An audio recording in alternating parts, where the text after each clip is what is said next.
Action India TV news, आपकी आवाज हमारी पहचान। अंतरगाव येथे संत गाडगे महाराज विद्यालय व कनिष्ठ महाविद्यालय अंतरगावचे भूमिपुत्र, महाराष्ट्र राज्याचे माजी कॅबिनेट मंत्री स्वर्गीय नानाभाऊ एबंडवार, विदर्भवादी नेते माजी मंत्री यांची श्रद्धांजली सभा कार्यक्रम संपन्न।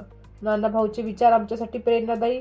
माणिकराव ठाकरे, माजी मंत्री, महाराष्ट्र राज्य। अंतरगाव येथे दिनांक 28 डिसेंबर 2025 रोज रविवारला संत गाडगे महाराज विद्यालय व कनिष्ठ महाविद्यालय यांच्या वतीने अंतरगावचे भूमिपुत्र, महाराष्ट्र राज्याचे माजी कॅबिनेट मंत्री स्वर्गीय नानाभाऊ एबंडवार, विदर्भवादी नेते, महाराष्ट्र राज्याचे माजी मंत्री यांना भावपूर्ण श्रद्धांजली अर्पण करण्यासाठी श्रद्धांजली सभेचे आयोजन करण्यात आले होते। या श्रद्धांजली सभेला माननीय माणिकराव ठाकरे, माजी प्रदेशाध्यक्ष, महाराष्ट्र राज्य काँग्रेस कमिटी, माननीय प्रा वसंत पुरके, माजी शिक्षण मंत्री, महाराष्ट्र राज्य, माननीय ॲडव्होकेट प्रफुल्ल बहुमानकर, जिल्हाध्यक्ष काँग्रेस कमिटी, अरविंद वाढवणकर, जिल्हाध्यक्ष ओबीसी सेल, गोपालबाबू कहुरके, अशोक केवटे, दीपक एबंडवार, प्रशांत तायडे, प्रवीण कोकाटे, सुनील वरारकर यांच्या प्रमुख उपस्थितीत संत गाडगे महाराज विद्यालय व कनिष्ठ महाविद्यालय अंतरगाव येथे दुपारी 12 वाजता स्वर्गीय नानाभाऊ एबंडवार, विदर्भवादी नेते, माजी मंत्री यांना भावपूर्ण श्रद्धांजली अर्पण करण्यात आली। यावेळी अरविंद वाढवणकर, डॉक्टर नरेंद्र इंगोले, अशोक केवटे,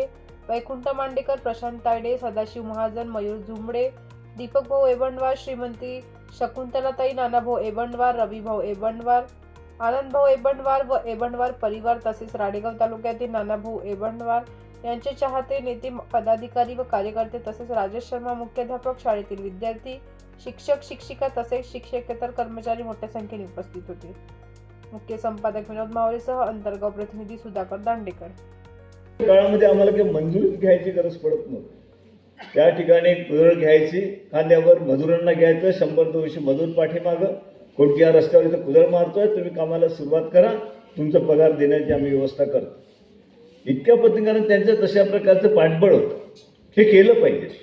आणि त्यांच्या त्या रोजगार हमीवर लागलेल्या मस्ट आज सुद्धा मी आपल्याला सांगतो की महाराष्ट्र राज्यामध्ये हजारो असे मास्टर क्लर्क होते की ज्यात कायमस्वरूपी त्यांना हजारो लोकांना नोकऱ्या देण्याचं काम सुद्धा नानाभाऊंनी रोजगार हमीच्या माध्यमातून केलं। आणि वन विभागाचे ज्या वेळेला ते मंत्री होते त्यावेळेला सुद्धा मोठ्या प्रमाणामध्ये वन विभागामधले कर्मचारी असेल त्यांना न्याय देण्याचं, जागोजागी त्यांना असं वाटलं की या ठिकाणी आपण सुबाबुळाचे करायचं, त्याला जास्तीत जास्त फोकस करायचा, म्हणून वन विभागामध्ये अत्यंत लक्षणीय अशा प्रकारचं काम नानाभाऊंनी त्यावेळेला केलं। कृषी विभागाच्या संदर्भामध्ये सुद्धा ज्यावेळेला त्यांना राजीनामा देण्याची वेळ आली त्यावेळेला आम्ही सुद्धा अमरावतीला जाऊन रवी भवनला त्यांना भेटलो, डेप्युटेशन घेऊन गेलो की बरं राणाभाऊ तुम्ही राजीनामा देऊ नका, पण ते जामुंद्र भाऊंनी फार आग्रह केला। सुरेंद्र भुयारनी राजीनामा पहिलेच त्यांचा दिला होता आणि त्याच्यामुळे तो आग्रह केल्यामुळं नानाभाऊंनी तेच म्हटलं की मी माझं नाईलाज आहे, मी राजीनामा त्या ठिकाणी द्यावं लागेल। वसंतदादा पाटलांचा सुद्धा आमच्या समोर 2 वेळा फोन आला, तुम्ही कसंही करा पण राजीनामा काही देऊ नका। ते मुख्यमंत्री होते वसंतदादा पाटील, परंतु नानाभाऊने कोणाचे न ऐकता तो राजीनामा दिला आणि तेच खरं टर्निंग पॉईंट राजकीय जीवनाला नानाभाऊंच्या मिळाला। नाही तर नानाभाऊ त्या ठिकाणी मी आज आपल्याला खात्रीने सांगतो की नानाभाऊ जर त्या प्रवाहामध्ये काँग्रेसच्या प्रवाहामध्ये जर नंतरच्या काळामध्ये राहिले असते तर सगळ्यांचं प्रेम, वसंतदादांचं प्रेम, शरद पवार होते शरद पवारांचं प्रेम, विरोधी पक्षाचे लोक सुद्धा नेतृत्व कसं असावं, कशा पद्धतीनं त्या ठिकाणी भाषण करावं, गरिबांच्या संदर्भामध्ये कशा पद्धतीने कळवळा असला पाहिजे आणि शेतकऱ्यांच्या संदर्भामध्ये कशा प्रकारच्या भूमिका असल्या पाहिजे, हे सगळ्या गोष्टी नानाभाऊंना त्या ठिकाणचं त्यांचं नेतृत्व, त्या विषयावरचं ध्यान पाहून सगळेच जण म्हणत होते की आज नानाभाऊ असते किंवा नंतरच्या काळामध्ये नानाभाऊ सातत्यानं 5-10 वर्ष 15 वर्ष जरी सातत्याने असते तर मंत्री तर झालं सोडा, परंतु राज्याचे अध्यक्षही झाले असते काँग्रेसचे आणि राज्याचे मुख्यमंत्री सुद्धा नानाभाऊ एबंडवार झाले असते। या ठिकाणी मी अत्यंत जबाबदारीने आणि तेवढंच अनुभवाने या ठिकाणी आपल्या सर्वांना सांगतो, कारण प्रत्यक्षपणे मी पाहत होतो। मी ज्यावेळेला 22व्या वर्षी जिल्हा परिषद सदस्य 22-23 वर्ष असेल ना त्यावेळेला, आणि त्यानंतर लगेच सदस्य म्हणून नंतर मी आमदार झालो आणि आमदार झाल्यावर त्यावेळेसपासून राजकीय क्षेत्रामध्ये जेवढी लोक आली त्या सगळ्यांचं कमी अधिक प्रमाणे माझा सरळ संबंध राहिला। कारण राज्यमंत्री जरी होतो त्यावेळेला तर राज्यमंत्री म्हणून संसदीय कामकाज माझ्याकडे असायचं. आमदार म्हणून जरी असलं तर मुख्यमंत्र्यांना मदत करणारं अशा प्रकारचं माझ्याकडे सगळेजण पाहायला जायचे. कारण युथ काँग्रेसचा महाराष्ट्राचा मी अध्यक्ष असताना अनेकांना मी त्यावेळेला आमदारकीची सुद्धा उमेदवारी दिली होती. म्हणून मला एक त्या ठिकाणी युथ जरी होतो तर एक वेगळं स्थान होतं. त्यामुळे बारकाईनं मला सर्व राजकारणाची दिशा कळत होती, प्रत्येकाचा अनुभव येत होता. कोण कशा पद्धतीने मुख्यमंत्र्यांनी कसे काम केलीत, कोण किती प्रभावीपणे काम करत होतं, कोण मंत्री कसं होतं किंवा विरोधक सुद्धा कशा पद्धतीनं कोण पुढे येत होती, ते सगळा इतिहास माझ्या नजरेसमोर आहे. संघटनात्मकही आहे आणि प्रशासनाच्या संदर्भामध्ये सुद्धा. कारण माझे 32 वर्ष मला झाले असेल आपला आमदार म्हणून, परंतु संघटनेतही मला त्यापेक्षा जास्त वर्ष मी सातत्यानं काम केलं. त्यामुळे त्या क्षेत्रामध्ये असले सर्वांचा मला अनुभव होता. आणि कोण काय मी अनेक वेळेला म्हणतो, सुधाकरराव नाईक साहेबांच्या संदर्भामध्ये सुद्धा 1999ला सुधाकरराव नाईक साहेब जर काँग्रेस सोडून गेले नसते त्यावेळेला तर कोणीही मुख्यमंत्र्यांचा दावेदार त्या ठिकाणी नव्हतं.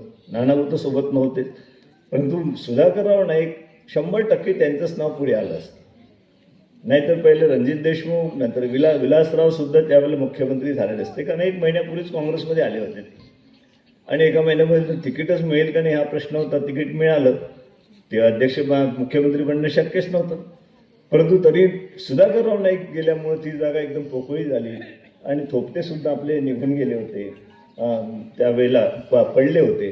ते होते गटनेते म्हणून हौसचे, ते अनंतराव थोपटे, ते सुद्धा पडले.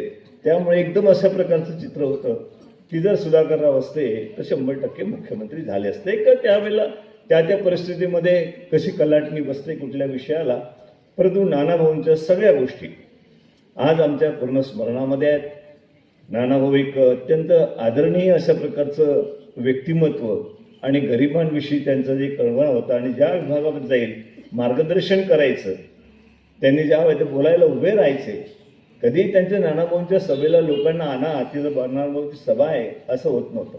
एका दिवशी 5-5, 7-7 सभा जरी असल्या तर त्या ठिकाणी हजारो लोक त्या ठिकाणी पेंडॉल भरलेला असायचा आणि नानाभाऊ बोलतात प्रत्येक क्षणाला त्या ठिकाणी टाळ्याचा गडगडाट व्हायचा.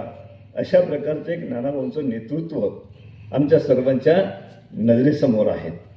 परंतु पुढच्या काही काळामध्ये नानाभाऊ ज्या पद्धतीनं 90 वर्षेपर्यंत ते पुढं राहिलेत, त्यांच्या वहिनीने जी सेवा केली हे सर्व श्रोत आहे, सर्वांना माहीत आहे.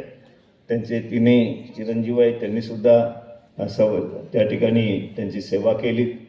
एकूणच पण शेवटी त्यांच्याबद्दल जे आमच्या मनामध्ये होतं आपुलकी, जे एका प्रवाहामध्ये त्या ठिकाणी यायला पाहिजे होतं. काही राजकीय पावलं पडतात, परंतु नानाभाऊसारखं श्रेष्ठत्व सगळ्या विषयावर, त्यांचं प्रत्येक विषयावरचं ज्ञान, कृषी विभागाबद्दलचं फार त्यांना आपुलकी. आम्हीसुद्धा गावामध्ये येऊन त्यांच्या शेतीवर गेलो होतो. ग्रेडेड बंडिंग नवीन पद्धतीनं कसं करायचं, सुभेदार वगैरे आम्ही या ठिकाणी येऊन पाहणी केली होती. त्यावेळेला त्यांनासुद्धा शेतीबद्दलचं फारच गोडी. राजकारण माणसाला एक तर राजकारणच, इथं कसा निवडून येईल, तिथं कसा निवडून येईल, ते मी कसं करू, हे लोक माझ्यासोबत कशी असली पाहिजे, त्याहीपेक्षा त्यांचं शेतीच्या संदर्भामधलं जे प्रेम होतं, शेतकऱ्यांच्याबद्दल प्रेम होतं, गरीब माणसांबद्दलचं प्रेम होतं की कुठल्याही गावामध्ये गेल्यावर कधी तो लहान असो की मोठा असो, एखादा 15 वर्षाचा पोरगा जर असला स्वतःहून हात जोडायचे. ते असं नाही की माझ्याकडे त्यांनी पाहिलंच नाही, तिथे मधून बसून आहे 4-5 त्यांनी विचारलंच नाही. स्वतः ज्या गावात कार्यक्रम असायचं चालत जायचे त्यांच्या छोट्यावर त्या ठिकाणी, त्यांच्यासोबत संवाद साधायचे. काय पगार आहे तुमच्या इथं, म्हणजे काय मजुरी मिळते, बायांना किती मिळते, किती तास तुम्ही काम करताय. म्हणजे ह्या संदर्भामध्ये खऱ्या अर्थानं जनतेचा एक नेतृत्व म्हणून, त्याला सेवकी आपण म्हणतो, की खऱ्या अर्थानं जनसेवा करण्याचं व्रत नानाभाऊंनी आपल्या आयुष्यामध्ये जे घेतलं ते एक वेगळं उदाहरण सगळ्यांच्या नजरेसमोर ठेवून गेलेलं आहे. म्हणून अशा महान व्यक्तींना तर आमचं एक नेतृत्व म्हणून नानाभाऊ आम्ही पाहत होतो की सगळे त्या भागामध्ये ज्या वेळेला फिरायचे आम्ही, त्यावेळेला नानाभाऊ आम्हाला सोबत घेऊन फिरायचे. सगळे गाड्या त्यांना कार्यकर्ते म्हणे फार आवडायचे. प्रत्येक कार्यकर्ता सन्मान चांगल्या पद्धतीनं ते करायचे. त्यांच्या जीवनामध्ये काय आहे, त्यांचं काय, पहिले गेल्यावर घराचे विचारायचे. जसे आज शरद पवारांकडे गेल्यावर फोन जरी केला तर ते म्हणतील काय तुमच्या काय घरं अमुकचं काय झालं, मुलाचं काय झालं विचारते. रात्री 1 वाजता फोन लावला. तसं नानाभाऊंचं होतं की आपला कार्यकर्ता असला त्यांना बसून की काय घरी कोण कोण आहेत, कशा पद्धतीनं घर चालत आहे, कोण काय काम करतायत, मुलं किती काय काय किती काय, ही बारकाईनं माहिती घेऊन आपुलकीचं नातं एक निर्माण करण्याची एक जी क्षमता आणि त्यांच्यामध्ये असलेली एक माणुसकी एक खऱ्या अर्थानं समाजामध्ये दिसून पडत होती. त्यामुळे नानाभाऊ एक महान नेतृत्व व्यक्तिमत्व आणि ज्यांनी एक दिशा समाजाला दिली आणि जे जे प्रतिनिधी आहेत त्यांना सुद्धा एक दिशा देणारं काम ज्यांनी ज्यांच्या सानिध्यामध्ये आलं त्यांना देण्याचं काम त्यांनी त्यांच्या आयुष्यामध्ये केलं. त्यांच्या आठवणी नेहमीसाठी हे सर्वांच्या स्मरणामध्ये राहणार आहेत. आपण सर्वांनी या ठिकाणी मला अध्यक्षस्थान दीपकराव आपण बोलावलं. खरं तर मी कुठेही नानाभाऊंच्या संदर्भात असलं तर त्या ठिकाणी आलो असतो, परंतु असा कार्यक्रम आपण आयोजन केला त्याबद्दल आयोजकांना सुद्धा मी धन्यवाद देतो. नानाभाऊंना मी आपल्या सर्वांच्या वतीने, कारण सर्वांच्या भूमिका भावनाही असतात की आम्ही सुद्धा बोललो पाहिजे, तसंच काही आम्हाला सांगायचं होतं, तर त्यांच्या सर्वांच्या आपल्या वतीनं नानाभाऊंना या ठिकाणी आदरांजली या ठिकाणी वाहतो. माझ्या संपूर्ण कुटुंब